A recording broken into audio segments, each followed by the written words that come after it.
Just an update on the Tesup tower. Taking this now. We'll be welding this on the end of the I-beam before I put the I-beam up. Makes it a lot easier. I was going to weld it, wasn't in position, but I figured, you know what, I'll do it on the bench here. Get it welded, and then weld the beam back onto the base. So that's my next step here. Just a short video update. Got these new rods, 6011.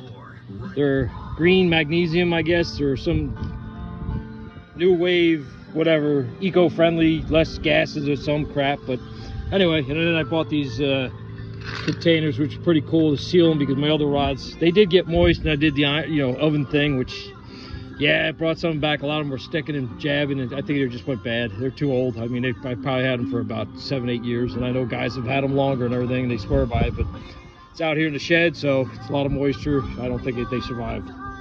All right, I'll post this later, and then I'll show you after I'm done welding.